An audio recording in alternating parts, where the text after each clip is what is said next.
Hey there everyone, just wanted to get you an 8-month update on the health and status of the 50-gallon Reef Aquarium. Looks to be doing well. I just did a 30% water change yesterday, which means about 15 gallons. Everything looks clean and clear. Fish are swimming around, and I've made a few changes since the last update. Got a couple of additional fish. I've had to move a few corals around. So just figure it'd be an opportunity to go over what's new, what's different, and so on. The Ocellaris clowns are doing well, swimming around. The yellow wrasse equally as well. I've brought over from the quarantine tank the Midas blenny here, which is just great. Very active fish, always in the open, and at night it'll curl up in a little cranny within the rocks. I've also brought in the macroalgae wrasse, which is swimming around near the upper sections of the tank. Pretty active fish, bringing in some pinkish reddish coloration. And of course, not to forget about our watchman goby over here. Seems to be doing pretty good here. I've added in a couple of porcelain crabs. The first and last day I saw them was the day I bought them and added them to the tank. Haven't seen them since, so in this Bucani rock they could be probably anywhere. I've also added a couple of peppermint shrimp, and I believe they were the solution for the one Aiptasia that I couldn't kill otherwise. I think they weeded it out and took care of it. The cleaner shrimp and the peppermint shrimp seem to be getting along fine. That puts the shrimp count at 4. What's changed? Well, with the addition of fish and more food, obviously more nutrients in the aquarium, I am seeing some breakout of bright green on the sand bed in a few locations. A lot of the sand was stirred up yesterday, so you don't see a lot of that green still. What I am noticing as well is down in the refugium, under the red light, which is burning 24/7, the center section, the Cato seems to finally be growing. I've also added some red grassolera algae, which is looking like a kelp algae, and that seems to be doing well also. So I'll probably have to prune some of that out soon. What I've also added on a couple of occasions to the refugium area of the sump are some pods, which seem to be living in there happily, reproducing, and ultimately I'm sure some of them are making them over the baffle into the return portion of the sump, through the pump, into the aquarium for a ready supply of fish food. And hopefully some of the pods are actually getting into the rockwork and living and reproducing there as well. Have to see how that works. They're a little hard to see. So, alright, what I've also done is I've moved the MP10s up a little higher. They're both mounted on the back wall, one on the right, one on the left. They're in a master-slave configuration where the left pump is doing the opposite of what the right one is doing. I raised them up because I was getting a lot of sand stirred up and depressions form in the bottom right front and the left front of the aquarium. I was getting tired of sweeping that sand back. I might move them a little higher still and increase the flow. I think I need more flow here, so I'll see how that works. I might also want to swamp out the return pump and get a stronger pump so that I can manage the flow and increase it as I'd like with a valve inline. Alright, a few things have been moved around. You know, I had a rock anemone that liked to walk around, and it walked right up against the cinerina a little too frequently. So I moved the cinerina over here. Seems to be doing well. And I, in its place, put the frog spawn. I'd like to give the frog spawn a place to grow. I know it will send out the stinger tentacles, and I'm trying to keep an eye on that as it grows, what it's able to reach. I moved the orange acan over beside it. And we've got, of course, the Duncan, which seems to be doing well.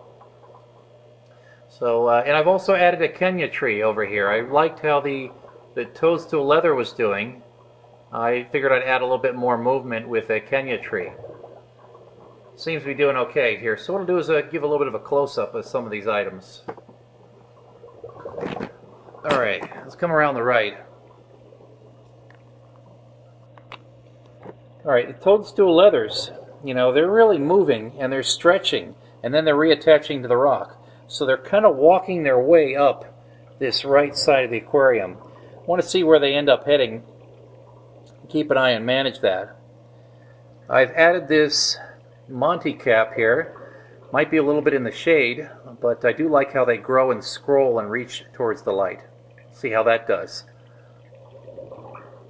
This hyacinth bird's nest, I've moved it over here where it got more light and more flow. It seems to be coloring up and doing better, so that might be the key. The GSP, green star polyp, it's forming a nice cap on this rockwork, on this arch, and it seems to be thriving.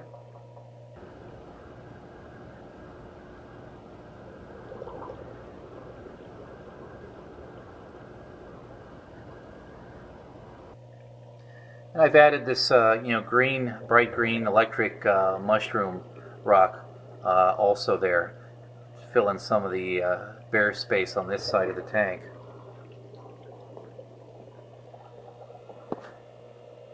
All right, here's the orange acan. Seems to be doing well. I've also got this encrusting Monty. I had to move it around a little bit here to see where it seems to be happiest. All right, the Peppermint Coral. Is that peppermint or candy cane? I always get the two confused. It's doing well. It's forming new heads. Doesn't get real high flow there, and the light is not direct, so it seems to be pretty happy. Also got my zoas, my very slow-growing zoa cluster there, and the yellow polyps. Seems to be reaching out and getting attached to that rock and doing okay, so we'll let it be. The clam didn't make it. I get these verminid snails there, and they seem to disturb some of the corals. Maybe it was a matter of those. It never fully opened, so it was a shame. Just kind of kept the shell around. You know, you win some, you lose some. Got the hammers. One hammer, two hammer, and the orange Recordia, which I really like. Seems to be quite happy here. It seems to be growing.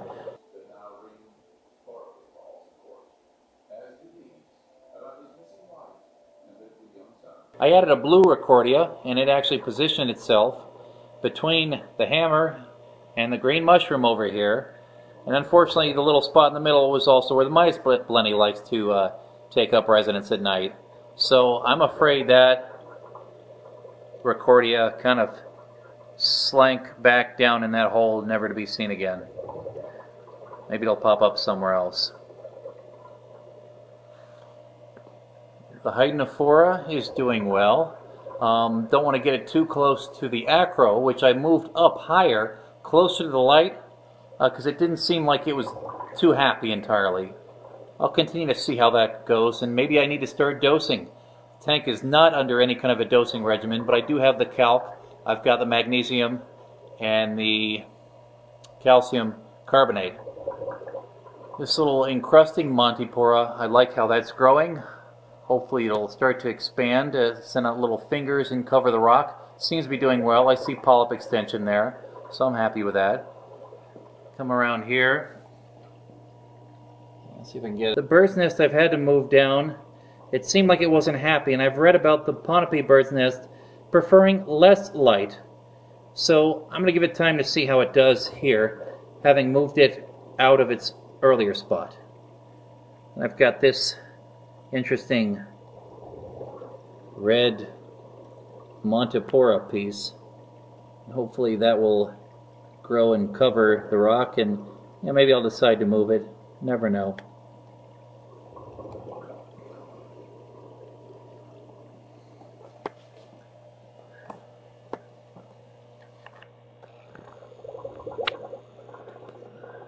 Overall, I'm pretty happy with the progress at 8 months.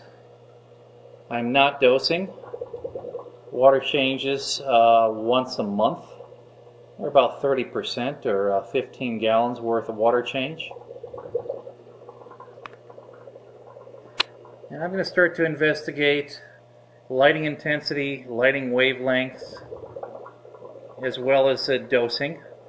Not going to do anything too drastic. I think it's very important to have a very stable environment and very stable conditions, and not changing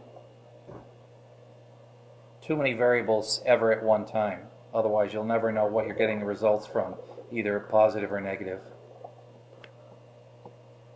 So appreciate your time viewing this video. Looking forward to more updates in the future as this tank and this environment continues to evolve.